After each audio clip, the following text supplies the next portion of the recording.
A film about Israel was rejected by Microsoft Advertising for violating their political and religious policy. Why does the Palestinian demography in Judea and Samaria matter? Hang tight. We have a very special guest with us here today, right here on the Joshua and Caleb Report.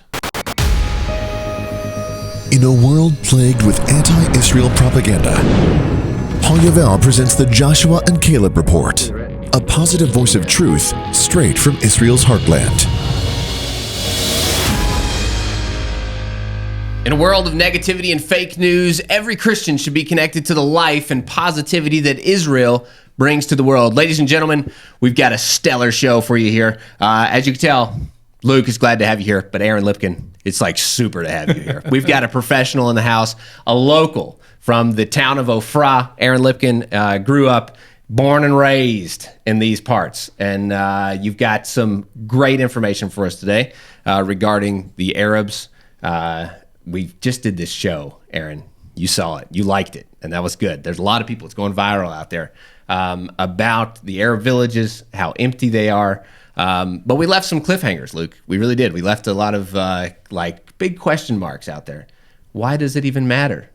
So what if the Arab villages are empty? Why are the homes actually empty? Why are Palestinians leaving? So we're hoping we're going to get some really good answers. We got our expert in the house with us today. Before we jump into that, if you're watching on YouTube, make sure to subscribe, ring the bell, and we love comments, so leave lots of comments there. I love getting in and talking to you guys. We're also on Rumble. The link is in the description below if you'd rather watch there, and we have an entire network of shows and content. It's all at joshuaandcaleb.com, and you can get all of that completely free. You can go there and sign up right now. One last thing is that if you want to become a member and support the work that we're doing here on the show, you can go to patreon.com/Joshua and Caleb and sign up for any amount, and you can directly support the content and the shows that we're putting out straight from Israel's biblical heartland. Josh, we have to mention what's happening here in Israel today. We're recording on March 23rd. Israel's elections for hopefully the very last time for a little while, but for the fourth time in 2 years. Okay, Aaron, we're going to deviate a little bit. We're going to get some political commentary, okay? But you hear what we don't really know much. Like today, but are people more excited about the vacation they're getting today? Because everybody's off, right? Everybody's off work today. Or is everybody are they holding their breath? Like, are we going for another one? What's the status? I think every election people hold their breath, but I would say that people are just tired of these repetitive elections. Everybody wants a normal government that is stable and that things go normally in the parliament, and people are just tired of this fiasco. And I hope that this is indeed going to be the last of the four. One quick question before we move on, and I know by the time people are watching this show, there's going to be some results coming in. Probably, would you say the best option or the best possible scenario likely to happen is that Netanyahu is going to try and form a right-wing coalition? He came to Samaria yesterday, dedicated a new neighborhood here in Samaria called Revavah, new neighborhood in Revavah. And he reaffirmed his commitment to the settlement movement. He said the right-wing government under my leadership will continue to build in the land of Israel. It will continue the heritage of Israel. Do you think if Netanyahu is able to put a coalition together, do you think he'll be successful and that this will be, there won't be fifth elections in a couple months from now and Israel will be able to put a stable government together? I pray that he will. But even as an experienced politician like Netanyahu wasn't able to do it in the last 3 attempts. So, I can dream and pray that we'll have a stable right-wing coalition, but nobody really knows what's going to happen. There is a difference from the last attempts, and that is that there are 4 parties that are just in danger of not crossing the threshold. And so, if, for example, the extreme left-wing party of Meretz, if they're not going to pass the bar, then that's going to totally shift the mandates and the possibility of increasing the possibility of a right-wing coalition. On the other hand, if Smotrich, a right-wing party, is not going to cross the bar, then that's going to decrease it. So we really won't know until we have the final votes. And even then, what's going to be the dynamic. There's so many party leaders that are excommunicating other party leaders. We're not going to sit with Bibi. We're not going to sit with Gantz. We're not going to sit with Yair Lapid. So, is this a rhetoric that's going to change after the elections? Like it happens usually, people say things before the elections and then they change it afterwards. We don't know. There's so many question marks in the air, and hopefully we'll know more in a week. Talking about Bibi and guys, in a week, that's when we're just talking nonsense right now. We don't even know what in the world could happen, right? Okay, so talking about Bibi Netanyahu, though, he did something really great. And I don't know if he's the one to credit for it, but at least he's the government leader right now. I guess it's changing. We don't know what it's going to be, right? But last week it was, I guess, maybe even a few days ago, the Palestinians had some advocates at the Hague trying to get this ICC criminal crimes against Israel validated and really closed. They really want to get this attack against Israel from the ICC solidified. They needed Israel to be a villain, right? We're going to talk more about the Arabs in just a little bit, the Palestinians in the area. But they, thankfully, the government actually said, you get your VIP pass taken away now. You're not, no longer can you make these kind of international trips and be speaking out like this. So thank God Israel is actually showing some backbone in the International Criminal Court, because this is crazy that the International Criminal Court is able to bring war crimes against Israel like this. So that's just big news. If you type in Israel, you're going to see this, and so we're bringing it to you guys. Another big thing that we have to mention quickly before we get to our main set that Aaron's here for, this is atrocious. Some of you guys out there may have seen I Am Israel. It's an incredible film. A good friend of ours, David Kern, created this film. It's absolutely gorgeous. Aaron, are you in there? I don't know if you made it in not in the final, first one, but you will be in the next one. You will be. There's another one coming. You're going to be in it. Okay. Everybody's heard about this propaganda stuff out there where people take off ads, Google ads or Facebook ads or whatever it would be, right? There's these different things where people have issues. If you're conservative, it's only a matter of time before it happens to you. And we're like, it might have happened to us, but I don't have 100% proof. But what happened right here is actually more than 100% proof. More, yeah. But can we show the ad real quick first? Let's just because show the ad. I just want you to get a picture of what this ad actually was, and then you can decide for yourself if this is harmful content. So check this out. Literally, the ad that was rejected by Microsoft's Bing and Yahoo search engine. Here it is. It says, I will bring you in from the four corners of the earth, and people will know that you are my people and that I am your God. Discover for yourself the miracle of the land and the courageous hearts of the people of Israel. I am Israel. I am Israel. I am Israel. I am Israel. I am Israel.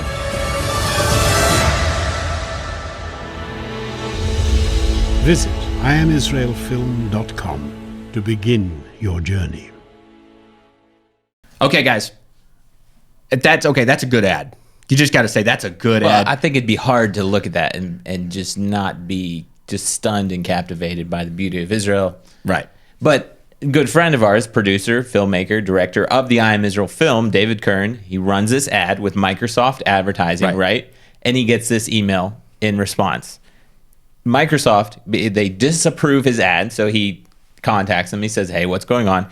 Gets a personal, not even a generic, or not one of those automated emails back. Yeah, no, this is not personal automated. Email back and says, hello, this is so-and-so. We won't say their name, from Microsoft Advertising. Our editorial team has completed the review on your ads. Their decision is the ads will remain disapproved for violating our political and religious content policy. Ads are not allowed to exploit sensitive religious issues for commercial gain. The I Am Israel ads are advertised as a perspective changer. So, okay, Aaron, let's just lay this out. If you're going to change people, get ready, because you're about to change people's perspective on Israel and how they think of the Israeli, what people like to say, the conflict. What David Kern has done is he's done a fabulous job of making Israel look amazing, which that's what Israel is. Israel is amazing.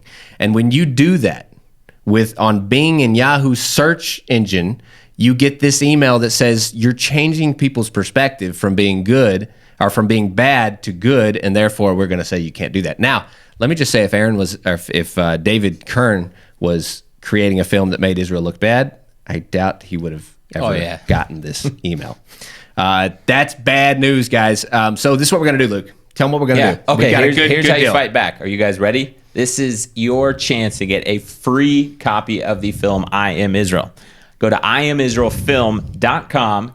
Go to the digital purchase of the film. Put the promo code in Joshua and Caleb, and you get it completely free. This is producer-director David Kern's gift to you as a listener and viewer of the Joshua and Caleb Report. You just go to IamIsraelFilm.com, buy the digital version of the movie, put in promo code Joshua and Caleb, and you get the movie completely free. We'll put a description in the link below. And I hope hundreds or thousands of you guys download this so that we can say to Microsoft, we don't care what you think, and this is what we think about Israel. We're going to support the real stories and the true facts that are coming out of the land and the people of Israel. That's right. Okay, guys, moving on. Aaron, we just did the big show. It's gone out. Everybody knows now that Arab villages are basically half empty. It's just a fact. We went to village after village after village, and we reported not just with our mouths, but we reported it with our video cameras. We showed people empty village after empty village. So now people are asking, okay, why does it matter? So we're going to ask you. You live here. You work in this area. You know Arabs. You're in the Arab villages. And not only that, you study it like crazy. And you know a lot about it. So why? Why are the Arab villages half empty? First of all, I want to correct you. Okay. Every time I speak to an Israeli friend from Tel Aviv, from Jerusalem, and I mention the fact that the villages around us are empty, they're like, what? Yeah, nobody knows it. Nobody knows it. So even though you presented the evidence in your last video, our audience should know that this is something that most Israelis have no clue about, and the reason for that is that Yasser Arafat, that was the leader of the Palestinians and the Palestinian Authority, in the 1990s, he said the following. He said, the strongest weapon of the Palestinian people is the womb of the Arab woman, of the Palestinian woman. What do you understand from that? You understand that Yasser Arafat is saying the birth rate, the demography of the Palestinian people is a weapon to fight against the Jews, a weapon to fight against Israel. And this is not just, babies that are going to become soldiers to fight and kill Jews and fight Israel. It's also a psychological weapon. And when you look at our history, when you see what Ariel Sharon did, what Ehud Olmert did, what Shimon Peres did, all our leaders, when they signed the Oslo agreements, when they tried to get out of Gaza, get out of Judea and Samaria, all of that was done under the demographic threat of the Palestinians. And so if that is a real threat, then you need to approach it and deal with it. But if it's a big balloon with just hot air inside, and there's nothing really behind it, it's not something tangible, then it's a different reality. Now, you have to understand, my father corresponded with David Ben-Gurion in the 1960s. David Ben-Gurion said to my father, if there are not going to be at least, at that time, 3 million Jews living in Israel, then Israel will cease to be a Jewish nation state. So, looking from the other side, Jewish leaders, Israeli leaders understand that if we want Israel to be a Jewish nation state, then we need to have a considerable majority of Jews living here. So, tanks are important, rifles are important, submarines are important, but demographics, populations are very important. Now, people in the United States might listen to this and say, what is this racist Aaron talking about Arabs and Jews? But people from the United States have to understand that here in our area in the Middle East, things are different. When someone immigrates to the United States, they identify with the identity of the United States, a nation of immigrants, people coming from all over the world, wanting to assimilate in this beautiful idea called the United States of America. In our area, people identify by their tribal, their national identity. It's not racist. It's just being loyal to your identity, to your tribe, to your family, to your people. And sometimes these loyalties, they confront each other. They are contradictory to each other. So, for example, there are Druze living in Israel. The Druze serve in the country, in the army. They serve in governmental positions, and they totally got assimilated in the Israeli system. But they keep their own national and religious identity. Which everybody's okay with that. Israel. Everybody's okay with that, Yeah. right? Yeah. The problem is that when you have an Arab Muslim in Israel, most chances that they will have some negative sentiment against Israel, against the idea of a Jewish nation state. So when you have a large population of Muslim Arabs living in Israel, having a negative sentiment against Israel, against the Jewish people, some of those people become terrorists, become your enemy, then you have a problem. And so the issue of demography was always in the minds of our leaders, and watching Judea and Samaria, thinking that you have this huge multitude of hostile population that you don't want to have as part of your own state, is basically what kept Israel for many years from annexing Judea and Samaria and making it part of Israel.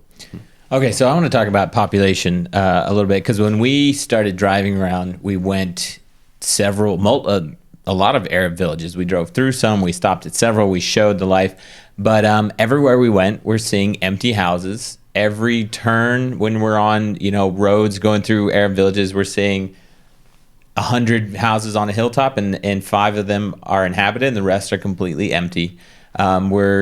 We were reading an article you sent us. According to the Al-Quds newspaper, 400,000 Palestinians have immigrated in the last 20 years. So we started getting this feeling that there is not nearly as many Arabs here as one would think. There's not nearly as many Palestinians as the world would think. And then you start to wonder, how many Palestinians are actually here? And the other thing is, and I want you to talk about this, nobody actually knows what the population is. There's no census. Is that correct? Like, they don't actually take a serious count or census of the population. So you went to the villages. You saw that the houses are empty. An objective census that's being done by the Palestinian Authority should include or actually exclude people that immigrated to North America, South America, Europe, but the Palestinian census doesn't do that. It doesn't leave out the Arabs that immigrated, and we are talking about hundreds of thousands of Arabs that left Judea and Samaria in the past 30 to 40 years. And just as an example, one of the men that we spent an hour talking to in Turo Messiah, just down the street from where you live, he didn't want to be on camera, but he had a U.S. passport, he had a Jordanian passport, and a Palestinian passport. 7 out of his 11 children live in the United States. So this would be one example, right? Exactly. And not only are the people that immigrated counted in the Palestinian census, but also there supposedly 8 children that they had according to the birth rate of the 1980s. So they're just basically inventing children that are not really there. They're still counting people that are already dead. They're counting double the Arabs living in East Jerusalem that are also counted by Israel as living in Israel. Why is this happening? Why is the Palestinian Authority inflating the number of Palestinians? So, we just mentioned it. It's a psychological warfare to try and convince the Israeli voters, the Israeli citizens, that it's virtually impossible to annex Judea and Samaria to the state of Israel, because that would pose a demographic threat to the idea of a Jewish nation state. But there's also a very economical side to inflating those numbers. The more Palestinian refugees you have, the more money you get from the UN and from the different European Union and United States. And probably even NGOs and organizations that are supporting On top of what the UN the is. Palestinian here. I mean, private, like people that are giving money, funneling money and donations in here. The more people that are supposedly living here, the more money they're going to get. Exactly. Now, you have to understand this situation where all this money that's coming in, we're talking about huge amounts of money that's coming in to help the Arabs living in Judea and Samaria are not really reaching them.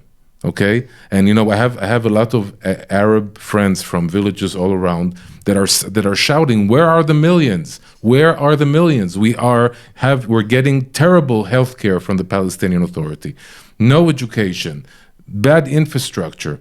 All the money that's coming is going to the pockets of Abu Mazen and his children and his relatives and all the bureaucrats that are sitting in the Palestinian Authority.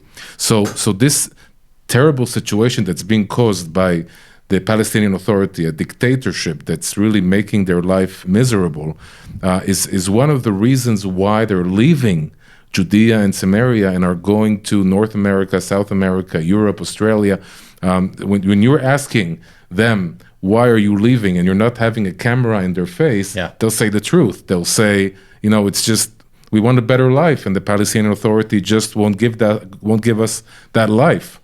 When you put the camera on, it's the occupation, right? But the Arabs that are living here are watching their brothers and sisters in Iraq, in Syria, in Libya, and Egypt, everywhere. They're seeing their Arab brothers living a terrible life with violence and death, with refugees, and they're saying, thank God.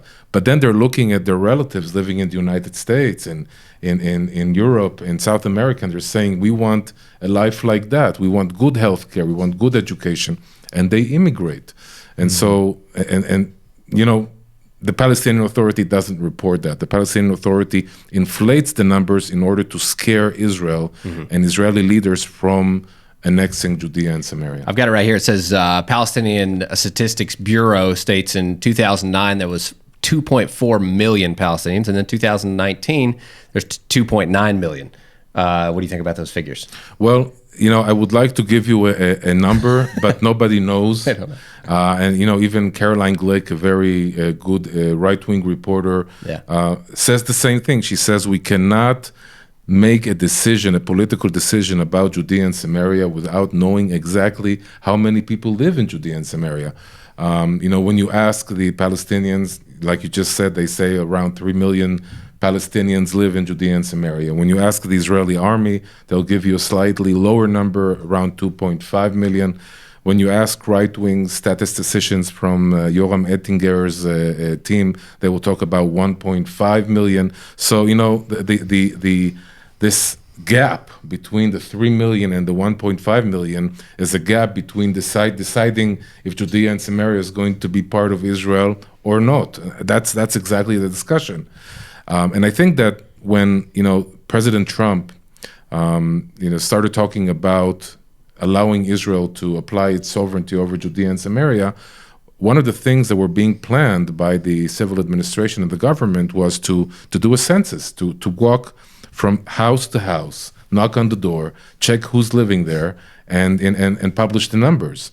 And I'm sure that someone in the Palestinian Authority was shivering because, if you find out that if you blow this bluff, then it changes. It really changes everything. Well, we just said according to their own newspaper, 400,000 have left. I mean, that's a big number.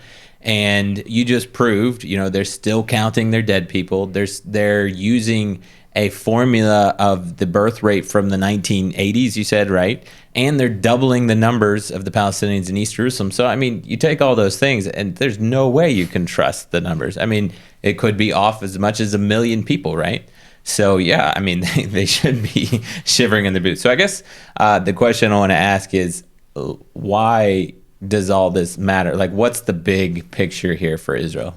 Well, it's very simple.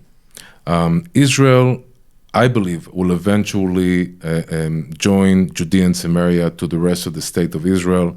The question is, when is it going to happen? How many Arabs can Israel take and give partial or full citizen rights. How is that going to affect the political situation in Israel? I have to tell you an amazing story. A couple of years ago, we were approached by a delegation of Palestinians from all over Israel, from all over Judea and Samaria. We're talking about important politicians and sheiks, all the way down to taxi drivers and teachers. They came to Ofra, to my township. We sat in a room, about 30 people all together, and our rabbi from Ofra, he looked at the head of the delegation and he said, "What do you want?" And the head of the delegation looked at him and said, "What do you want? What do you Israelis want to do with this area? Because we're sick and tired of the Palestinian Authority. We cannot take it anymore. Our children are miserable. Our life is miserable. We want to be Israeli citizens, and if not Israeli citizens, we want to have partial citizenship. We cannot take it anymore. Give us weapons." They said, "Give us weapons, give us rifles. We will be the South Lebanese Army of Israel." And we were going to hang the Israeli flag over Ramallah, over the Muqata'a. And we're going to overthrow the Palestinian Authority because we had it. So, just as a Jew who has compassion over other human beings, I want the people living here to have a good life, to have good health care, good education. And I really feel sorry that for people that are living under the Palestinian Authority and are suffering a dictatorship. Abu Mazen has been the president of the Palestinian Authority for the last 15 years. No elections, nothing. People get jailed, tortured, and killed without a normal court. It's really terrible. I want them to have a good life, and unfortunately, that's not the case at the moment. What would you think? Since we're talking about demographics here, what do you think? How big is that number of people that actually? What's the percentage of people that actually support Israel, want a one state of Israel, and live as peaceful neighbors? I can tell you that all of the people living in the Palestinian Authority want a good life, and most of the people in the Palestinian Authority don't think they have the best life that they can get here. And I think that, well, at least according to the people that were on this delegation, there are tens of thousands of Palestinians that want to go back to the time before the first Intifada.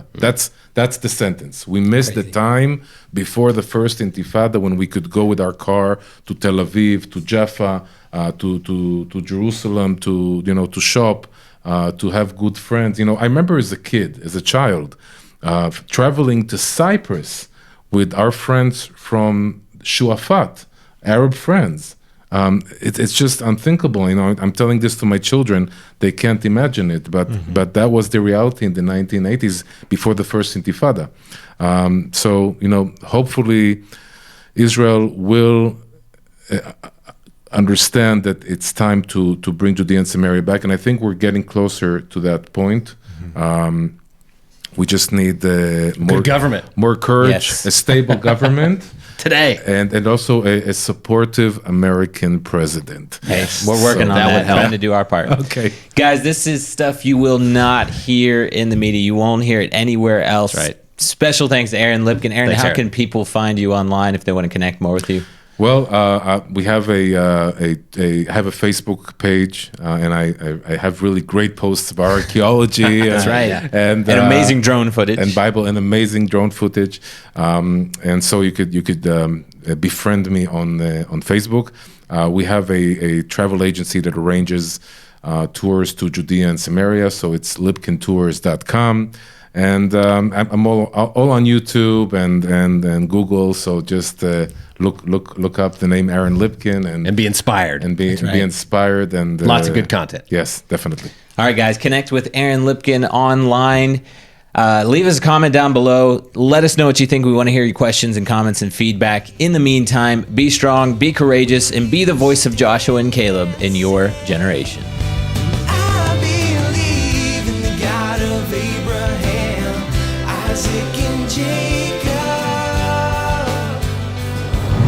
Hi guys, if you enjoyed the show, make sure to subscribe to the YouTube channel. We also have tons tons more incredible content straight from Israel's heartland, which you can find completely free at joshuaandcaleb.com. If you're interested in signing up for a life-changing volunteer program in Israel's heartland, you can go to serveisrael.com. We host Christians from all over the world to help plant trees, harvest grapes, prune vines, and basically help farmers all over Judea and Samaria, all while experiencing the land and people of Israel in a way that you're never going to get on a 10-day tour. Just go to serveisrael.com to find out more information.